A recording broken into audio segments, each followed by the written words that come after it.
Hey guys, good evening. Welcome to use of time by Anupriya Anand. आप सभी का बहुत बहुत स्वागत है इस चैनल में। अगर आप पहली बार विजिट कर रहे हैं तो इस चैनल को सब्सक्राइब जरूर कर लीजिएगा, क्योंकि इसमें डेली सुबह current affairs 6 AM and daily शाम 8 बजे जनरल अवेयरनेस की क्लास होती है। और ये क्लास स्पेशल क्लास है क्योंकि इसमें जो क्वेश्चन होते हैं सारे टॉप सिलेक्टेड क्वेश्चन है आपके कॉम्पिटेटिव एग्जाम्स के लिए। तो चलिए समय को व्यर्थ ना करते हुए क्वेश्चन की ओर चलते हैं। क्वेश्चन नंबर 1 ध्यान से देखिए। हीमोग्लोबिन एक ऐसा श्वसन वर्णक है जो निम्नलिखित में लार्वा के अलावा सभी रज्जुकी में पाया जाता है। बताइए इसका आंसर क्या होगा।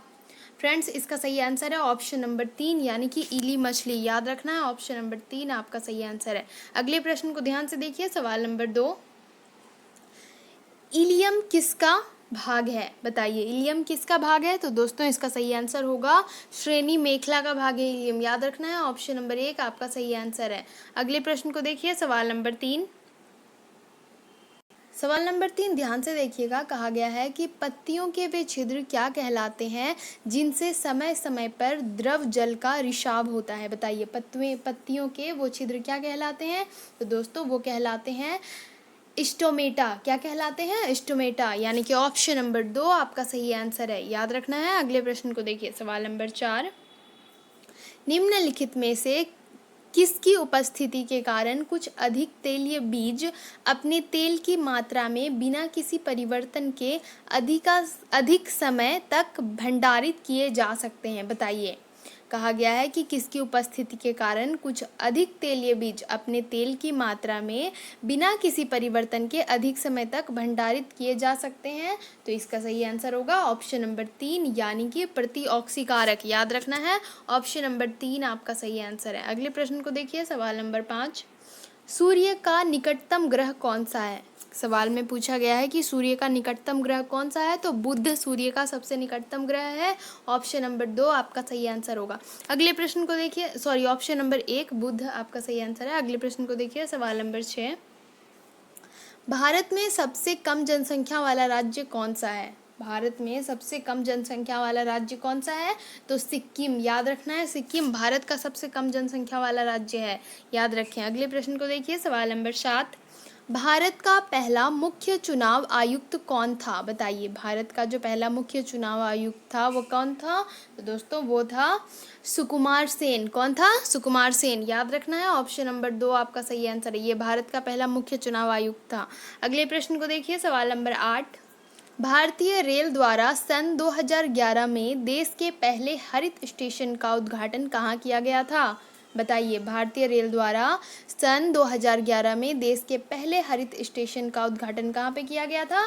तो दोस्तों इसका सही आंसर होगा मनवल, यानी कि ऑप्शन नंबर 1 आपका सही आंसर है। याद रखना है, मनवल में किया गया था। अगले प्रश्न को देखिए। सवाल नंबर 9, नवीनतम पुस्तक journey of a nation India national Congress 125 years का लेखक कौन है। बताइए journey of a nation India national Congress 125 years, इसका लेखक कौन है।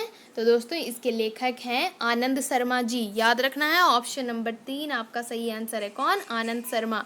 अगले प्रश्न को देखिए। सवाल नंबर 10, निम्नलिखित में से यूरोप का वह पहला देश कौन सा है जिसने पूरा चेहरा ढकने वाले कपड़ों के पहनने पर 2011 में प्रतिबंध लगाया था। बताइए वह कौन सा है। तो दोस्तों इसका सही आंसर होगा ऑप्शन नंबर 2 यानी कि फ्रांस। जी हाँ, फ्रांस ने रोक लगाया था पूरा चेहरा ढकने वाला कपड़ा पहनने पर 2011 में। याद रखना है। अगले प्रश्न को देखिए। सवाल नंबर 11, निम्नलिखित में से वर्ष 2010 के दादा साहेब फाल्के पुरस्कार के लिए वर्ष 2011 में किसे चुना गया था। बताइए कहा गया है कि 2010 के दादा साहेब फाल्के पुरस्कार के लिए वर्ष 2011 में किसे चुना गया था। तो दोस्तों उसमें चुना गया था के बालचंद्र को। किसको। के बालचंद्र को। याद रखें, ऑप्शन नंबर 1 आपका सही आंसर है। अगले प्रश्न को देखिए। सवाल नंबर 12, निम्नलिखित में से किसने विंबलडन 2011 की चैंपियनशिप के लिए पुरुष एकल खिताब जीता था। कौन। बताइए निम्नलिखित में से कौन। तो दोस्तों नोवाक जोकोविच ने जीता था, यानी कि ऑप्शन नंबर 3 आपका सही आंसर है, नोवाक जोकोविच। याद रखें। अगले प्रश्न को देखिए। सवाल नंबर 13, निम्नलिखित में से किसको रंगाई में स्थापक के तौर पर इस्तेमाल किया जाता है, बताइए निम्नलिखित में से किसको। तो दोस्तों इसका सही आंसर होगा क्रोमियम लवण, याद रखना है ऑप्शन नंबर 1 आपका सही आंसर है। अगले प्रश्न को देखिए, सवाल नंबर 14, अर्धचालक पदार्थ कौन से हैं, बताइए अर्धचालक पदार्थ कौन से हैं। तो दोस्तों सिलिकॉन तथा जर्मेनियम ये अर्धचालक पदार्थ हैं, इसलिए ऑप्शन नंबर 4 आपका सही आंसर होगा। अगले प्रश्न को देखिए, सवाल नंबर 15, खाद्य श्रृंखला किसमें पाई जाती है। खाद्य श्रृंखला जो है वो किसमें पाई जाती है, तो समुद्री पारितंत्र में भी, वन पारितंत्र में, सरोवर पारितंत्र में, तो इन तीनों में। तो इसलिए ऑप्शन नंबर 4 आपका होगा कि उपयुक्त सभी, याद रखना है ऑप्शन नंबर 4 आपका सही आंसर है। अगले प्रश्न को देखिए, सवाल नंबर 16, पर्यावरण में पौधा घर प्रभाव किसकी वृद्धि के कारण होता है, बताइए। दोस्तों इसका सही आंसर होगा ऑप्शन नंबर 3, कार्बन डाइऑक्साइड के कारण। किस कारण? कार्बन डाइऑक्साइड की वृद्धि के कारण होता है, याद रखना है। अगले प्रश्न को देखिए, सवाल नंबर 17, निम्नलिखित में से कौन सी घटना भूमंडलीय तापन से संबंधित मानी जाती है। निम्नलिखित में से कौन सी घटना, तो दोस्तों इसका सही आंसर होगा नीनो मोडोकी। किस कौन सी घटना, नीनो मोडोकी, याद रखना है ऑप्शन नंबर 2 आपका सही आंसर है। चलिए अगले प्रश्न को देखते हैं, सवाल नंबर 18, ध्यान से देखिए, निम्नलिखित में से कौन से देश में प्राकृतिक गैस भंडार सबसे ज्यादा है। निम्नलिखित में से कौन से देश में प्राकृतिक गैस भंडार सबसे ज्यादा है, तो रूस में, याद रखना है ऑप्शन नंबर 1 आपका सही आंसर है, रूस में। अगले प्रश्न को देखिए, सवाल नंबर 19, मैन कैम्प पुस्तक किसने लिखी थी। मैन कैम्प पुस्तक किसने लिखी थी, तो एडोल्फ हिटलर ने लिखी थी। किसने, एडोल्फ हिटलर ने। अगर आपको एडोल्फ हिटलर की जीवनी जाननी है तो आप जाकर चैनल में प्लेलिस्ट में जाकर देख सकते हो, वहाँ पे उसकी जीवनी मिल जाएगी। और एडोल्फ हिटलर के बारे में बहुत सारी खास बातें मैंने बता रखी है। मैंने जैसा कि मैंने बताया आपको जीवनी मिल जाएगी, तो उसमें सारी बातें मिल जाएगी आपको एडोल्फ हिटलर के बारे में। और मैन कैम्प किसने लिखी, तो एडोल्फ हिटलर ने, याद रखना है। अगले प्रश्न को देखिए, सवाल नंबर 20, भारत में बाघों का सबसे बड़ा अभयारण्य कौन सा है, बताइए। भारत में बाघों का सबसे बड़ा अभयारण्य है कौन सा, तो दोस्तों नागार्जुन, याद रखें ऑप्शन नंबर 3 आपका सही आंसर है। अगले प्रश्न को देखिए, सवाल नंबर 21, हरित ग्रंथियां किससे संबंधित है, बताइए। हरित ग्रंथियां जो है वो किससे संबंधित है, तो दोस्तों इसका सही आंसर होगा ऑप्शन नंबर 2 यानी कि उत्सर्जन से, याद रखना है ऑप्शन नंबर 2 आपका सही आंसर है। अगले प्रश्न को देखिए, सवाल नंबर 22, किस प्रक्रिया द्वारा श्वसन के दौरान गैसें रुधिर में प्रवेश करती है और फिर उसे छोड़ती है। किस प्रक्रिया द्वारा, बताइए। कहा गया है कि किस प्रक्रिया द्वारा श्वसन के दौरान गैस रुधिर में प्रवेश करती है और फिर उसे छोड़ती है, तो दोस्तों इसका सही आंसर होगा विसरण के द्वारा, याद रखें ऑप्शन नंबर 2 आपका सही आंसर है। अगले प्रश्न को देखिए, सवाल नंबर 23, हृदय वंचित है किससे, बताइए। हृदय जो है वंचित है ऐच्छिक पेशी से, याद रखना है किससे, ऐच्छिक पेशी से, याद रखें। अगले प्रश्न को देखिए, सवाल नंबर 24, मृदा की लवणता मापी जाती है किससे मापी जाती है। मृदा की लवणता जो है वो मापी जाती है चालकता मापी से। किससे, चालकता मापी से मृदा की लवणता मापी जाती है। अगले प्रश्न को देखिए, सवाल नंबर 25, निम्न में से कौन सा कवकीय रोग है। कहा गया है कि निम्नलिखित में से कौन सा कवकीय रोग है, तो दोस्तों दाद ये कवकीय रोग है, इसीलिए ऑप्शन नंबर 3 आपका सही आंसर होगा, दाद।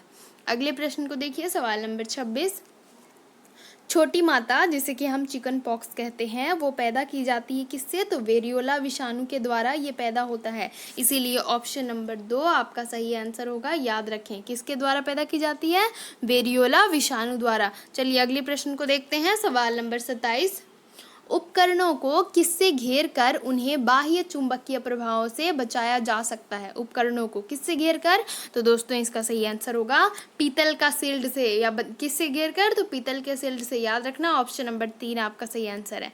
अगले प्रश्न को देखिए, सवाल नंबर 28, विषम पद बताना है इसमें से, बताइए। दोस्तों इसमें विषम पद बताना है और इसका सही आंसर होगा बुझा चुना, याद रखना है क्या, बुझा चुना, ऑप्शन नंबर 4 आपका सही आंसर है। अगले प्रश्न को देखिए, सवाल नंबर 29, ये हमारा सेकंड लास्ट क्वेश्चन है।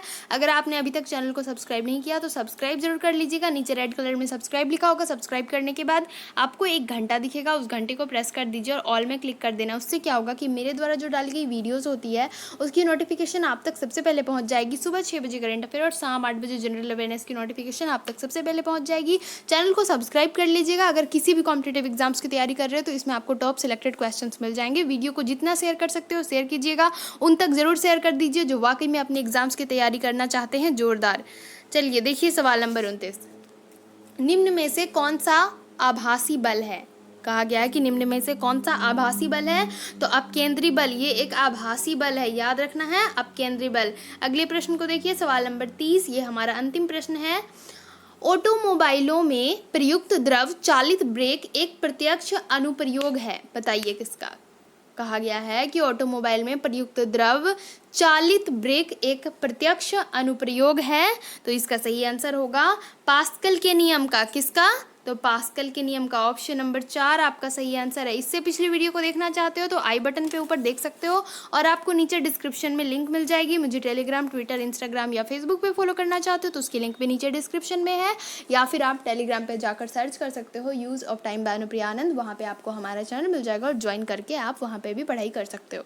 थैंक यू फ्रेंड्स, कमेंट करके बताइएगा वीडियो कैसा लगा। Thanks for watching my video.